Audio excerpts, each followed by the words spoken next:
நல்லா இருக்கீங்களா? Hebron children's club நடத்துற ஆன்லைன் சிபிஎஸ் ப்ரோக்ராமுக்கு உங்க எல்லாரையும் வரவேற்கிறேன். Welcome to Hebron children's club. Okay குட்டீஸ், இன்னோட டே நம்ம பிரேயரோட ஆரம்பிக்கலாமா? என்ன ஜோ, பிரேயர் பண்ணலாமா? பிரேயர் பண்ணலாம்க்கா. ஓகே. அன்புள்ள பிதாவே, உண்மை ஸ்தோத்திரிக்கிறோம் சுவாமி. இந்த நாளை நீங்கள் தந்தீரே, அதற்காக நன்றி செலுத்துக்கிறோம் சுவாமி. சுவாமி இங்கே பார்க்குற ஒவ்வொரு சின்ன பசங்களையும் நீங்கள் ஆசீர்வதிங்க சுவாமி. தேவாதி தேவன் நாங்கள் சொல்லித் தருகிற வசனம் எல்லாமே அவங்க மனதில் பதிய தேவாதி தேவன் உதவி செய்வீராக என்று சொல்லி செபிக்கிறோம். அப்போ அது மட்டும் இல்லை சுவாமி, நடத்துகிற எல்லாரையும் ஆசீர்வதிங்க, வழிநடத்துங்க. இந்த சிபிஎஸ் ப்ரோக்ராமும் கருத்தில் ஒப்பு கொடுக்குறோம். இப்போ ரேஸ்வின் மூலம் கேட்கிறோம் ஜீவன நாள் பிதாவே, ஆமேன். ஹலோ குட்டீஸ், எல்லாம் எப்படி இருக்கீங்க? நல்லா இருக்கீங்களா? ஹெப்ரோன் சில்ட்ரன்ஸ் கிளப் நடத்துகிற ஆன்லைன் சிபிஎஸ் ப்ரோக்ராமுக்கு உங்களை எல்லாரையும் வரவேற்கிறேன். ஓகே குட்டீஸ், இப்போ நம்ம டான்ஸ் பார்க்கலாமா?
அக்கா ரொம்ப ஜாலியாக இருந்துச்சு. டான்ஸ் ஆடி மூச்சே வாங்குது.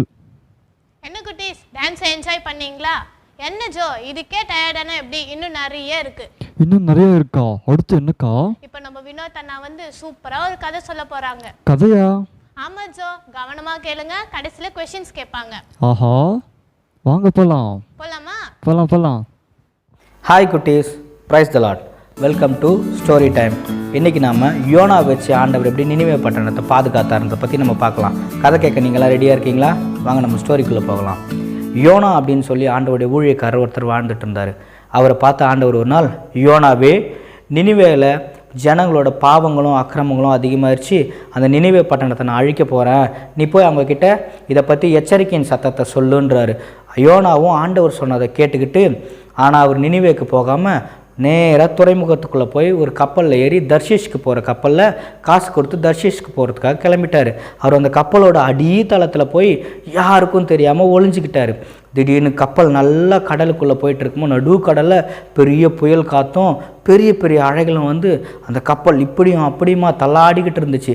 அப்போது அந்த கப்பலோட கேப்டனும் மிச்ச பயணிகளும் பயந்து, ஐயோ எதனால் இப்படி நடக்குது, ஏன் அப்படி நடக்குதுன்னு தெரியாமல் அவங்க ரொம்ப பயந்து போய் அவங்க வச்சுட்டு இருந்த பொருளெல்லாம் தூக்கி தண்ணிக்குள்ளே போடுறாங்க.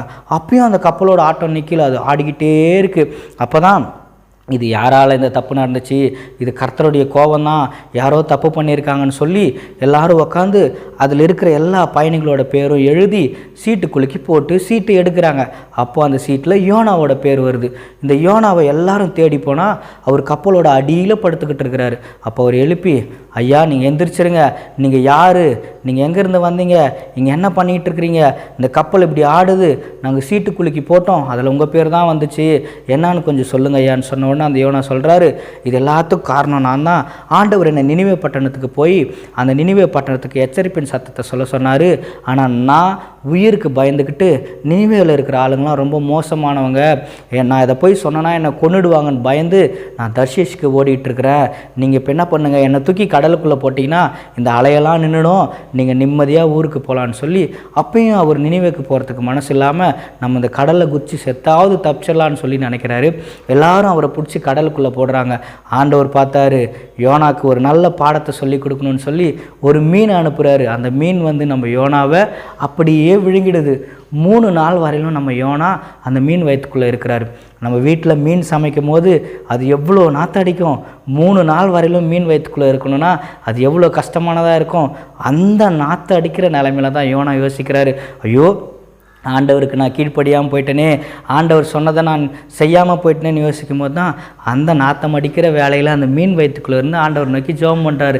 ஆண்டவரே, நீங்கள் சொன்னதை நான் செய்யலை, என்னை மன்னிச்சிருங்க, இப்போது நான் நினிவேக்கு போக தயாராக இருக்கிறேன்னு சொன்ன உடனே அந்த மீன் அவரை கொண்டு போய் கடல் கரையில் கக்கிடுது.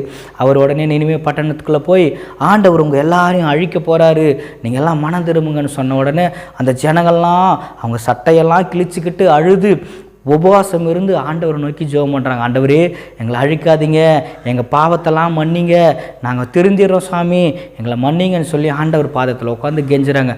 ஆண்டவர் அந்த பட்டணத்தை அழிக்காமல் பாதுகாக்கிறாரு. யோனா அந்த நினிவேக்குள்ளே போய் ஆண்டவர் உங்களை அழிக்க போகிறாருன்னு சொல்லலைன்னா அந்த ஜனங்கள் மொத்த பேரும் அழிஞ்சிருப்பாங்க. யோனா ஆண்டவருடைய வார்த்தைக்கு கீழ்ப்படிஞ்சு நினிவேக்குள்ளே போய் ஆண்டவருடைய வார்த்தையை சொன்னதுனால தான் நினிவேவும் காப்பாற்றப்பட்டது. கொஞ்ச நேரம் ஆண்டவருக்கு கீழ்ப்படியாமல் போனதுனால தான் யோனா மீனின் வயிற்றுக்குள்ளே மாட்டிக்கினார். அப்பயும் ஆண்டவர் நோக்கி, ஆண்டவரே நீங்கள் சொல்கிறத நான் செய்கிறேன்னு அவர் கீழ்ப்படிஞ்சதுனால தான் அவர் மறுபடியும் அந்த மீன் வயிற்றுக்குள்ளேருந்து தேவன் பாதுகாக்கிறார். குழந்தைகளே, நம்ம எல்லாம் தேவனுக்கு கீழ்ப்படுகிற பிள்ளைகளாக இருந்தோன்னா தான் ஆண்டவர் நம்மையும் நம்முடைய தேசத்தையும் நம்ம குடும்பங்களையும் பாதுகாப்பார். நீங்களாம் கீழ்ப்படுகிற பிள்ளைகளாக இருப்பீங்களா குட்டீஸ்? என்ன குட்டீஸ், கதை பிடிச்சிருந்துச்சா? சூப்பராக இருந்துச்சுக்கா. அடுத்து என்னக்கா? இப்போ நம்ம மஞ்சாக்கா வந்து மனப்பாட வசனம் சொல்லி தர போகிறாங்க. ஹாய் குட்டீஸ், இன்னைக்கு நம்ம யோனாவோட கதை கேட்டு முடிச்சோம்ல. இன்னைக்கு உண்டான மனப்பாட வசனம் என்னென்ன கற்றுக்கலாமா? நான் நெருக்கத்தில் கர்த்தரை நோக்கி கூப்பிட்டேன், அவர் எனக்கு மறு உத்தரவு அருளினார். யோனா 2ஆம் அதிகாரம் 2ஆம் வசனம். மறுபடியும் சொல்லுவோமா? நான் நெருக்கத்தில் கர்த்தரை நோக்கி கூப்பிட்டேன், அவர் எனக்கு மறு உத்தரவு அருளினார். யோனா 2ஆம் அதிகாரம் 2ஆம் வசனம். அக்கா, நான் மனப்பாட வசனம் கற்றுக்கிட்டேனே. என்ன குட்டீஸ், நீங்களும் கற்றுக்கிட்டீங்க தானே? அவங்கெல்லாம் நல்ல குட்டீஸ், கற்றுன்னு இருப்பாங்க. அடுத்து என்னக்கா? இப்போ நம்ம டாக்டர் அக்கா வந்து ஹெல்த் டிப்ஸ் சொல்லுவாங்க. Hi, praise Lord. நான் டாக்டர் ரூத் கனிமொழி. இப்போ வந்து நான் பேச போகிறது ஹைஜீன் பற்றி. ஹைஜீன்னா நம்ம சுத்தமாக இருக்கணும் அப்படின்னு சொல்லிட்டு அர்த்தம். சுத்தமாக இருக்கிறதுனா நம்ம வந்து வெளியே போயிட்டு வரும்போது இல்லை வந்து வீட்டில் விளையாடிட்டு இருக்கும் போது நம்ம வந்து ஹேண்ட் வாஷ் பண்ணணும் அப்படின்னு சொல்கிறாங்க எல்லாருமே. அது இப்போ நம்ம கொரோனாக்காகன்னு மட்டும் இல்லை, எந்த நோய் வராமல் இருக்கிறதுக்காகவும் நம்ம வந்து சுத்தமாக இருக்கணும் முதல்ல. ஏன்னா வந்து கையில் எதெல்லாம் ஒட்டி இருக்கோ நம்மளுக்கு தெரியாது. அதனால எப்போ எது பண்ணாலுமே நம்ம வந்து ஹேண்ட் வாஷ் பண்ணிவிட்டு இல்லைனா வந்து வெளியே போயிட்டு வந்தோடனே குளிச்சுட்டு அப்படி இருங்க. காலையில் எழுந்தோடனே மறக்காமல் ப்ரஷ் பண்ணிட்டு தான் நீங்கள் சாப்பிடணும். அப்புறமா நைட் தூங்கும் போது சுடு தண்ணியில் வந்து உப்பு போட்டு நீங்கள் வந்து காகிள் பண்ணணும். வாய் கொப்பளிச்சுட்டு படுத்தா தான் உள்ளே இருக்கிற கிருமியெல்லாம் வந்து அழியும். சரிங்களா? நீங்கள் வந்து இது மாதிரி சுத்தமாக இருந்தீங்கன்னா உங்களுக்கு வந்து பிற்காலத்தில் எந்த நோயுமே வராமல் உங்களை பாதுகாக்கும். சரிங்களா? ஓகே குட்டீஸ், இன்னைக்கு டேவை நீங்கள் என்ஜாய் பண்ணீங்களா? நீங்கள் என்ஜாய் பண்ணிப்பீங்க நாங்கள் நம்புகிறோம். ஓகே, இந்த டேவை நம்ம ப்ரேயரோட முடிக்கலாமா? அன்பான டெலிசிபிஎஸ் குழந்தைகளே, உங்களை கர்த்தருடைய நாமத்தில் நான் வாழ்த்துகிறேன். இன்றைக்கு யோனாவினுடைய சரித்திரத்தை வேதாகமத்திலிருந்து நாம் கதையாக உங்களுக்கு சொல்ல நீங்கள் கேட்டீர்கள். கர்த்தர் உங்களை ஆசீர்வதிப்பாராக. யோனாவுடைய வாழ்க்கையில் அவன் செய்த மிகப்பெரிய தவறு அவன் கீழ்ப்படியாமல் போனது தான். அந்த கீழ்ப்படியாமை போனதுனால அவனுடைய வாழ்க்கையில் பிரச்சனைகளை சந்தித்தான். அதுக்கு பிறகு அவன் கீழ்ப்படிந்தான் என்று நாம் வேத புஸ்தகத்தில் வாசிக்கிறோம். அவன் தீர்க்கதரிசியாக இருந்து கீழ்ப்படியாமல் போனது முதல் தப்பு. ஆகவே நாம் நம்முடைய வாழ்க்கையில் நாம் தேவனால் தெரிந்து கொள்ளப்பட்ட பிள்ளைகள் நாம் கீழ்ப்படியை கற்றுக்கொள்ள வேண்டும். அப்படிப்பட்ட கீழ்ப்படிதலை கர்த்தர் நமக்கு தந்தருள்வாராக. நாம் ஜெபிப்போமா? எங்கள் அன்பும் இரக்கம் நிறைந்த பரலோக தகப்பனே, இந்த அருமையான ஆண்டவரே டெலிசிபிஎஸ் நிகழ்ச்சிக்காக நன்றி செலுத்துகிறோம். இதில் பார்த்து ஆண்டவரே சந்தோஷப்பட்டு கதைகளையும் வசனங்களையும் கேட்ட எல்லா பிள்ளைகளுக்காக நன்றி செலுத்துகிறோம். அவர்களை தனித்தனியாய் நீர் பேராய் நீர் ஆசீர்வதியும் சுவாமி. அவர்கள் வாழ்க்கை நெடுகவே உமக்கு கீழ்ப்படியவும் உம்முடைய திட்டத்தை நிறைவேற்றுகிற பிள்ளைகளுமாய் வாழ்வதற்கு நீர் அருள் புரிந்தள்ளும். அவங்களுடைய பெற்றோர்களை ஆசீர்வதியும். பெற்றோர்களும் ஆண்டவரே பிள்ளைகளுமாய் குடும்பமாய் உமக்கு கீழ்ப்படுகிறவர்களாய் எங்களை மாற்றும். இயேசுவின் நல்ல நாமத்தில் பிதாவே, ஆமென். ஒரு ஊரில் ஒரு ஏழை இருந்தான். அவனுக்கு ரொம்ப கொடூரமான வியாதி இருந்தது. அவனுக்கு சொந்தக்காரன் யாருமே இல்லை. அவனுக்கு ஊரில் சாப்பாடு தண்ணி கொடுக்கறதுக்கும் ஒரு ஆளுமே இல்லை. ரொம்ப பசியாக இருக்குதுன்னு சொல்லிட்டு வீடு வீடாக போய் சாப்பாடு கேட்குற அங்கே இருக்கிற ஜனங்கள்லாம் அவனை அடித்து அனுப்பிச்சிடுறாங்க. அவருக்கு ரொம்ப கஷ்டமாக இருக்குது. தனியாக வந்து உட்காந்து அழுகுறாரு. அந்த வழியாக ஒரு சமூக சேவகர் வராரு. ஐயா, எனக்கு உதவி செய்யுங்க. எனக்கு வியாதி இருக்குன்னு ஊரில் எந்த ஒரு ஜனங்களும் என்கிட்ட பேசுகிறதே இல்லை.